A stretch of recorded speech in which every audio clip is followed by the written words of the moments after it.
Okay, today I'm doing the repair test on claim number, well, it's not a repair test. We're gonna put the underlayment over the hip to see what happens to this slope that wasn't affected by the wind damage.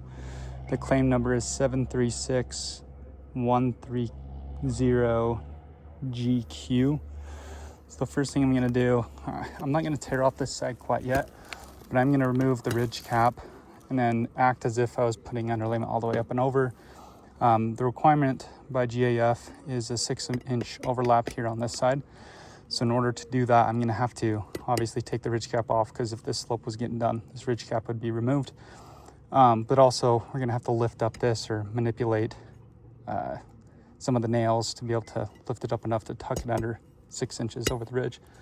So I'm gonna do, let's see, I'm gonna do this, and this shingle. So let's see, let's do this, and this shingle. I'm gonna remove all of those and then simulate as if I was trying to put underlayment over on this side, which is, let's see here, the back side of the home.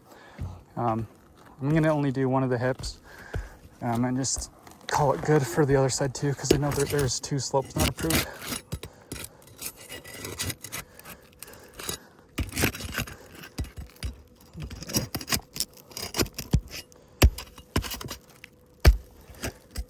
Go ahead and remove this one here.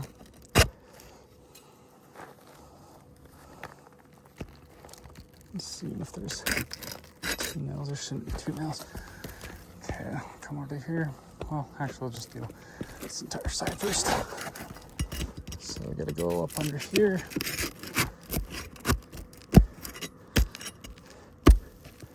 Keep in mind this shingle is discontinued, so if I even mess up one shingle throughout this process, you gotta keep in mind I'm only doing 4. We gotta go all the way up, all the way down. So even if one shingle gets damaged, automatically I can't do anything about that, because there's not a shingle available to do the repairs with. So we'll keep on going here. Got that one out now. And we'll get this last nail out.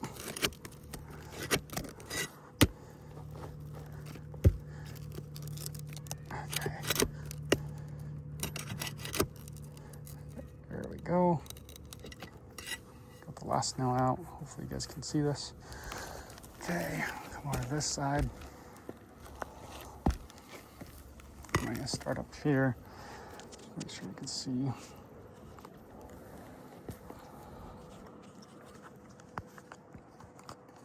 There we go. Okay.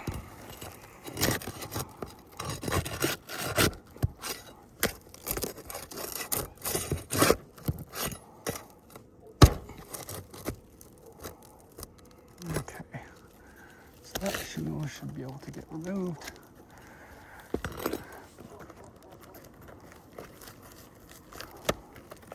That might be glued in still. Okay, go a little bit lower.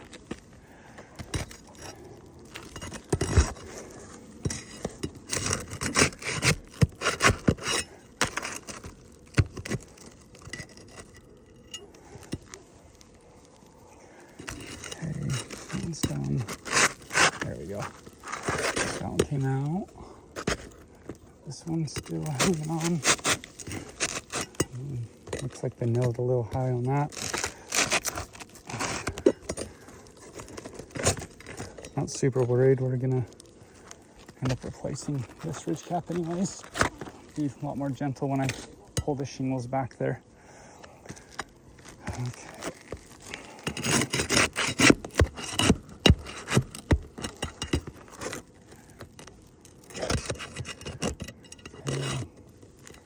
And lastly, we got this one over here.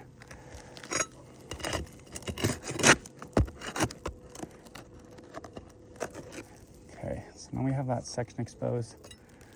I'm actually gonna go one more. We're gonna go down to this one as well, just to make sure we have enough area to work with. Okay, that just ripped through. Okay, that'll have to do. And then grab my hammer out here.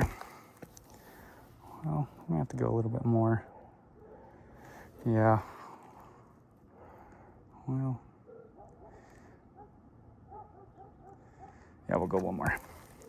I'll just release this one.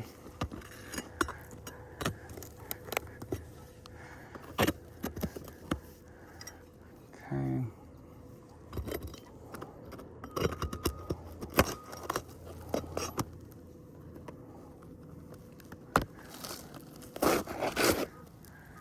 Okay. So now this is as if, hey, we'd replace this slope over here. Now we gotta go over and do this slope here. So get me out and probably just get my hammer out. So anyways, yeah, so the overhang, I mean, the underlayment has to be through from this side over to this side by 6 inches. So get out my measuring tape here, mark it for 6 inches. Okay, so 6 inches over the ridge. Where'd my chalk go? I do not see it. Oh, there it is. Okay, so here's the ridge. It goes 6 inches over. It's right about to here. Okay, so that's what we're gonna need to have to lift up and manipulate over to here. So in order to do that, this is the part where I'm gonna start being careful, acting as if I only did that one side. Let's get the flat bar here. And once again, this is the one that would be replaced. This is the one over here that will, you know, need to be flipped up, rolled over so that the underlayment can be tucked up and under. So I'll go ahead and lift it up there.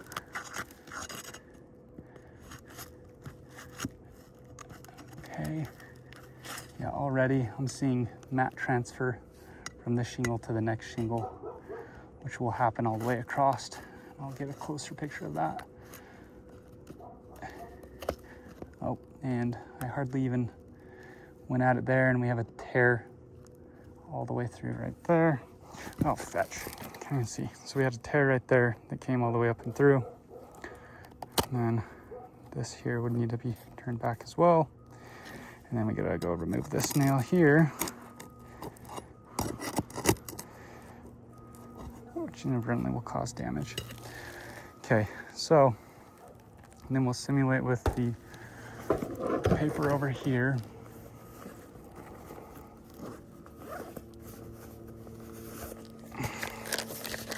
Now keep in mind, this is continuous rolls that need to go all the way across and not to cause damage.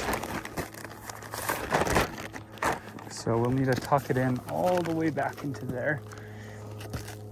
And we'll do it as if it's on the slope here.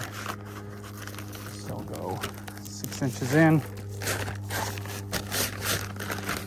Now it has to lay flat, can't be crumpled. So we're gonna have to work this up very gently. As you can see, there's a tear there. There's another nail there that we're gonna have to manipulate. Okay. Okay, we'll just tuck it in right there.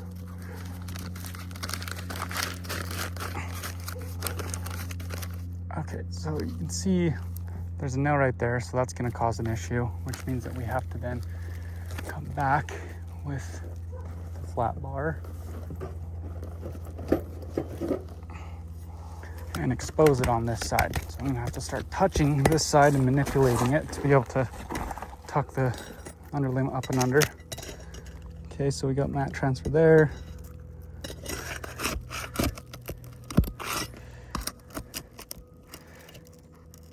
Okay.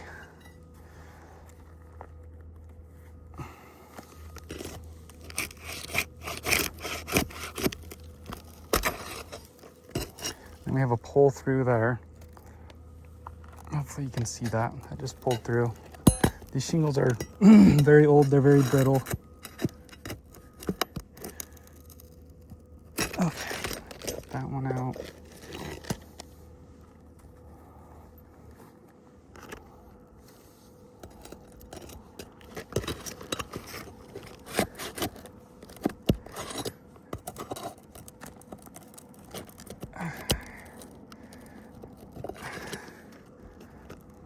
Being very gentle here. Okay, so now we're gonna need to pull this all back, be able to tuck it in, get a better angle here.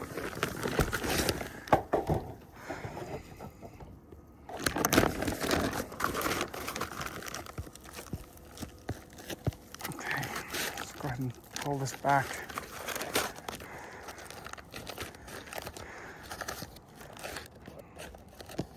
Now it looks like we got one more now. So a lot of manipulation on the slope that's not getting replaced.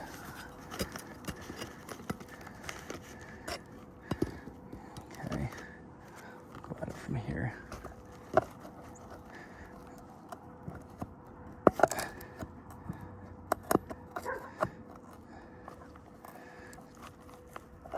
Okay. All right, let's start tucking it under here.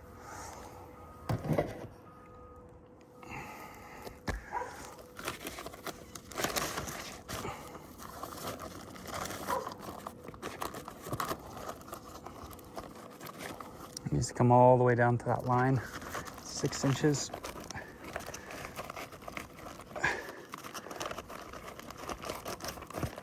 Okay, so just to show here, so we got a tear there. As you can see, that shingle is now compromised. There's not a lot of glue left here. Transferred all the way over to there. We get a pull through there so far is what I've been able to get. And then moving up. Yeah. Okay, so go ahead and tuck this on in.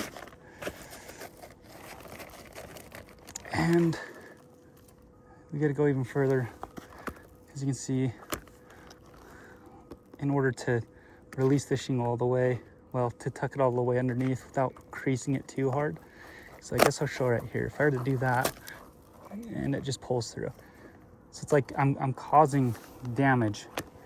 At the end of the day, like if this roof was new, not a big deal. I easily could do that one slope. In addition to that, Utah has the line of sight laws. So there's not gonna be a shingle available on the market that's gonna match this. This is old. That is almost 25 years old. And to be able to warrant my work after manipulating the shingles like I have here, like that's going to be very, very hard to justify if, you know, this half of the roof starts leaking. So I couldn't be able to warranty the work after I've, you know, bent up the shingles, have a bunch of pull-throughs. Yeah, so I'll go ahead and end this here. Once again, to review the damages. We have a pull-through up here. This shingle has completely been torn in half. There's 0 tar on this side. The mat has transferred over to there. And got some more mat transfer there, as you can see, all throughout in there. So yeah, go ahead and end it there.